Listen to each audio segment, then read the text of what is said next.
dapat melihat sesuatu yang tidak terlihat, dapat melihat kodam, membaca arah angin, berbicara dengan gunung, atau bertemu dengan, sebutlah, leluhur-leluhur yang terdahulu,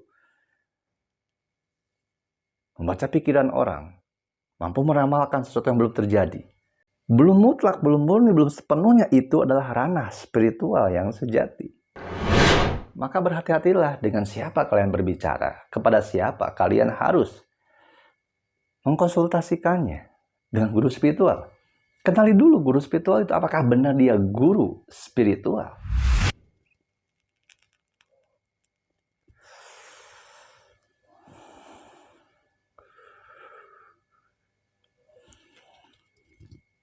Sampurasun.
Kebangkitan spiritual, guru spiritual, ini selalu menjadi sebuah pembahasan atau fenomena yang menjadi paradoks bagi beberapa orang.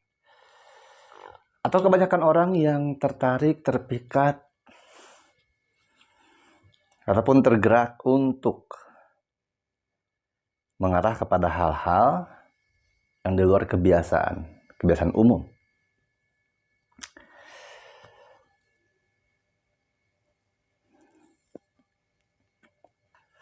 Banyak cerita mengenai kebangkitan spiritual yang diawali dari hal-hal yang tidak dapat dimengerti, ataupun dari awalnya manusia mengalami penderitaan, kepedihan, kekecewaan, pengkhianatan, ataupun kondisi yang menghimpit, kondisi yang membuat dia terluka parah, baik secara raga, pikiran, ataupun rasanya,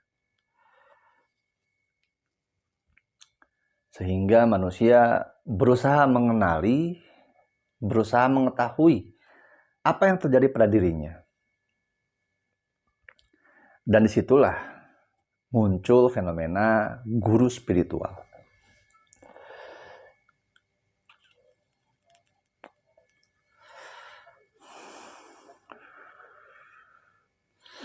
Berhati-hatilah mencari guru spiritual. Dan waspadalah ketika kalian merasakan sesuatu, entah itu dari penglihatan yang dibilang gaib, disebut di luar nalar, di luar logika. Apalagi ketika kalian berada atau menemui seseorang atau berada pada kelompok perkumpulan tertentu yang cenderung bukan mengklirkan, bukan menjernihkan tentang apa yang kalian lihat atau rasakan, tapi justru kalian terkena tipu daya atau manipulasi, dimanfaatkan. Sejak dulu, kata spiritual sudah menjadi hal yang dianggap aneh ataupun menjadi tabu, dan bahkan beberapa orang menganggap itu hal-hal yang buruk, jelek, ataupun dipandang sebelah mata. Dan ada juga kalangan-kalangan yang menyebutkan bahwa atau menyimpulkan bahwa spiritual itu jauh dari ketuhanan. larinya pasti ke setan, ke iblis, demit.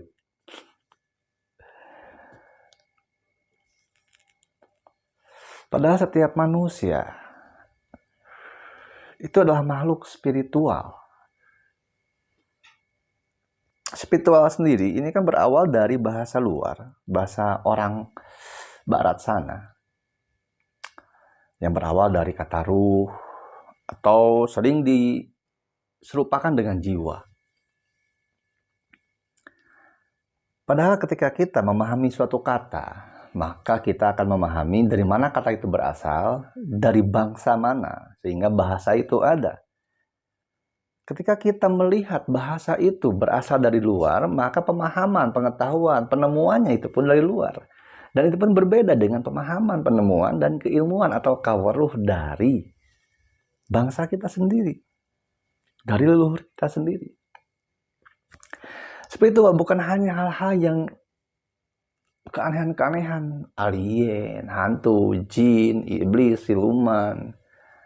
Bisa berbicara dengan gunung, bisa berbicara dengan angin, mendengar suara yang terjauh, atau hal-hal yang ranahnya ke supranatural. Bisa membaca kodam, membaca pikiran, dan lain sebagainya.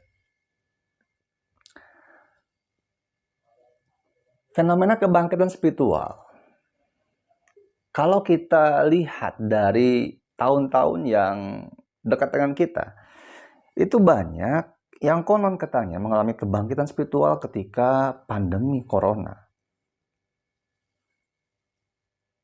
Memang salah satu faktor atau salah satu pemicu bangkitnya sebenarnya bukan bangkit atau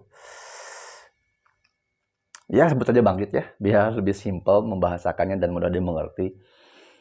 Pemicunya memang salah satunya adalah tekanan. Tekanan yang ada pada pikiran, yang ada pada perasaan. Kita melihat, kita mendengar dari kecil hingga kita dewasa, apa yang diajarkan, apa yang dilarang, apapun yang kita diarahkan. Ketika kita mengalami kebangkitan spiritual, itu semua menjadi jelas, menjadi terlihat. Ternyata yang diberitahukan, yang diajarkan, ataupun yang dituduhkan, diarahkan, ketika kita mengalami tekanan, ada lonjakan dari jiwa yang mendorong, membuka pikiran, menjernihkan perasaan sehingga kita mampu melihat apapun yang terlihat dengan jelas.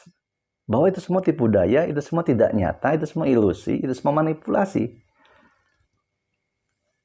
Tapi hati-hatilah bahwa ketika kita yang sebutlah sekian banyak manusia menyebutkan bahwa kebangkitan spiritual itu adalah suatu hal yang ketika kita bisa mampu melihat sesuatu yang tidak terlihat, yang pasti mengarahnya ke tidak terlihatan itu pada hantu, pada tsunami, gempa bumi yang akan terjadi, atau pada ramalan-ramalan yang sudah ada tertulis, baik itu dalam prasasti, wangsit, uga, ataupun apapun itu. Bagaimana ketika kita pikirannya belum jernih, pikirannya belum dikenari, rasanya juga belum kita pahami, mendapatkan sesuatu hal yang naskah, prasasti, wangsit, uga yang ditulis oleh sastra-sastrawan, para begawan, yang itu sudah tidak asli, sudah murni, sudah ada diubah. Kita membacanya dengan satu kemampuan cara kita membaca secara umum, secara arti saja, terjemahannya, naskahnya saja belum tentu itu naskah asli, bahkan banyak diantaranya yang ubahan.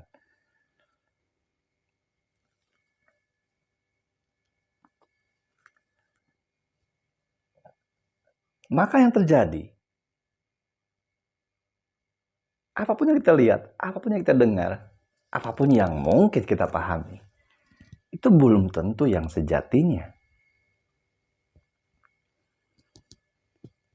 Dapat melihat sesuatu yang tidak terlihat, dapat melihat kodam, membaca arah angin, berbicara dengan gunung, atau bertemu dengan sebutlah leluhur-leluhur yang terdahulu, membaca pikiran orang, mampu meramalkan sesuatu yang belum terjadi. Itu hanyalah bumbu-bumbu dari kebangkitan spiritual. Belum mutlak, belum murni, belum sepenuhnya itu adalah ranah spiritual yang sejati. Maka tidak heran, maka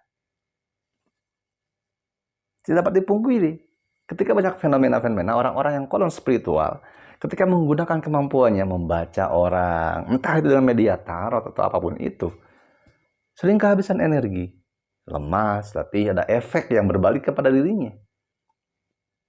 Bisa jadi banyak faktor, entah raganya yang belum kuat, entah raganya yang belum seimbang, pikirannya belum seimbang, rasanya belum seimbang, rasa pikirannya belum seimbang, maka mentalnya terganggu.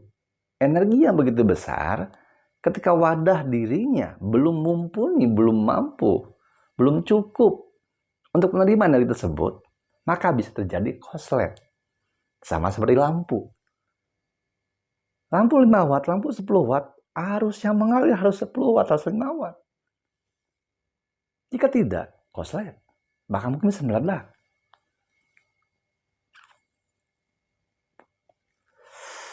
Orang bisa berjalan di atas air, kebal, bacok, atau apapun itu. Itu baru bumbu spiritual, belum menyentuh ranah sesungguhnya spiritual. Karena orang yang berspiritual sesungguhnya tidak akan melakukan hal seperti itu. Bukan tidak mampu, bukan tidak bisa.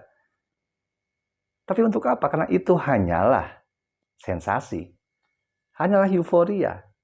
Jika terjebak di sana selamanya, di situ seterusnya, tidak akan kemana-mana. Malah menimbulkan sampah-sampah yang tidak bisa dibersihkan dengan segera.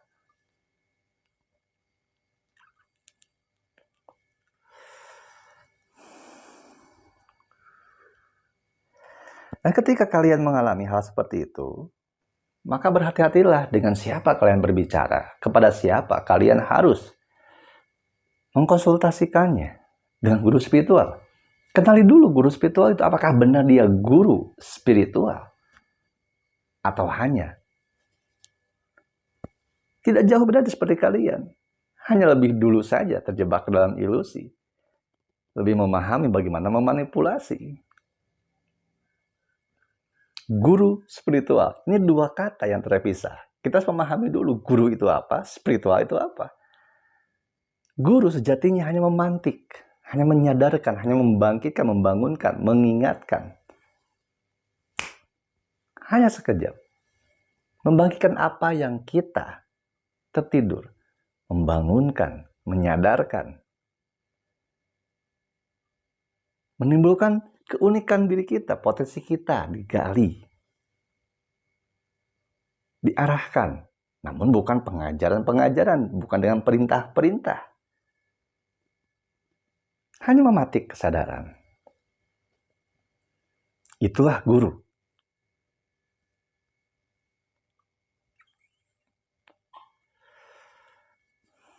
Kita terbangkit, kita tersadar dari apa yang dia sampaikan, dari apa yang dia lakukan. Dengan bukti nyata, bukan hanya cerita, bukan hanya dongeng, bukan hanya mitos, atau bukan hanya katanya.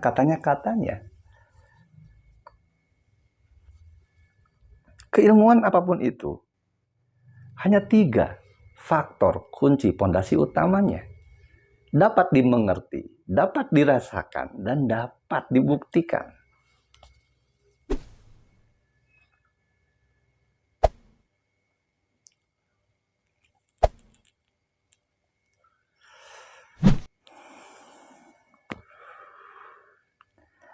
Seorang guru spiritual, dia mampu mencerahkan. Orang yang sudah tercerahkan oleh guru spiritual, maka dia akan mencerahkan juga.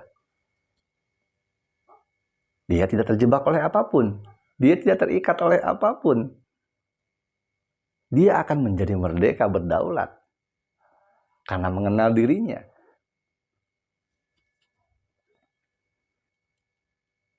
Jika dikategorikan, guru itu ada 3. Guru tantu atau guru pasti. Ada guru bantu. ada guru tuduh. Atau kalau di dalam agama Islam disebut ada guru mursyid, guru pembimbing. Kenali dulu gurunya apa, pahami benarkah dia seorang guru atau pengajar, karena itu berbeda.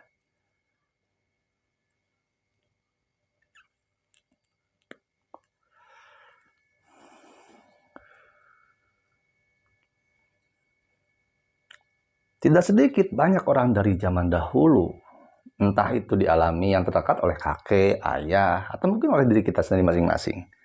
Dan kita menyaksikan mungkin di media televisi ataupun dimanapun itu. Banyak yang akhirnya, yang awalnya dipuja, dihormati, disanjung, dan lain sebagainya. Seorang guru yang mencerdaskan, menenangkan, mendamaikan, mencerahkan, tetapi pada akhirnya terlibat kasus. Akhirnya terungkaplah dia memanipulasi murid-muridnya dan lain sebagainya. Semua kasus yang timbul, yang muncul, diberitakan di media sosial ataupun media televisi. Itu semuanya seharusnya menjadi pematik kesadaran kita tentang fungsi guru yang sebenarnya. Seorang guru, apalagi guru spiritual, dia tidak akan memanipulasimu. Dia tidak akan memanfaatkanmu. Dia tidak akan menipu dayamu. Dia akan membuatmu bangkit tumbuh kembang, terbebas dari dogma dan doktrin. Kamu menjadi tercerahkan. Kamu menjadi merdeka.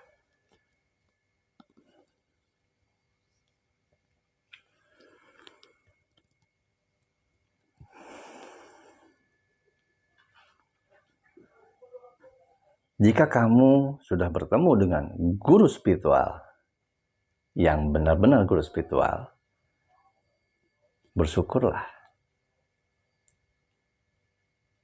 Dan jangan tergantung padanya, karena seorang guru spiritual tidak akan membuat murid-muridnya tergantung kepadanya. Adapun ketika seorang murid yang sudah benar menemukan guru spiritual, ketika bertemu adalah untuk berdiskusi. Dan itu pun ketika menemukan suatu persoalan yang benar-benar harus didiskusikan. Ketika dirinya sudah tidak bisa menemukan jawaban dari persoalan, seorang guru spiritual, rekan diskusi, untuk kembali mematik kesadaran.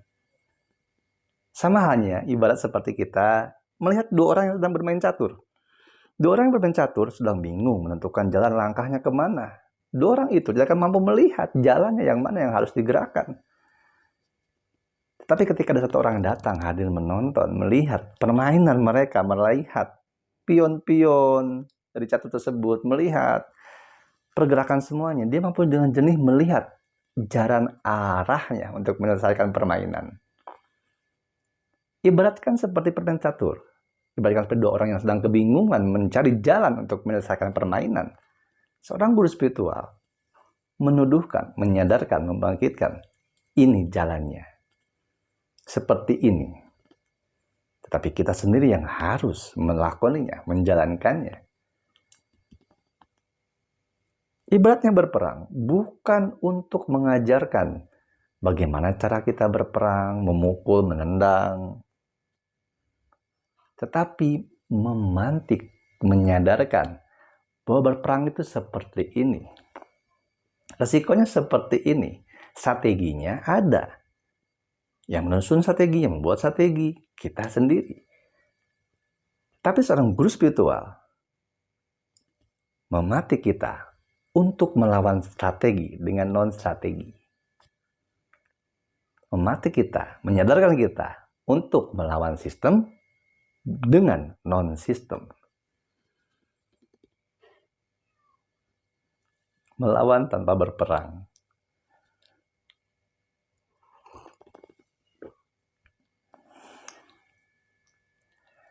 Hati-hatilah ketika kalian mengalami sesuatu hal yang kalian tidak mampu mengerti, kalian tidak mampu pahami. Dan tentukan siapapun orangnya yang kalian anggap, kalian rasa bisa mampu mematik kesadaran kalian, membangkitkan spiritualitas kalian. Jangan mudah tertipu daya oleh penampilan, oleh keberadaan seseorang.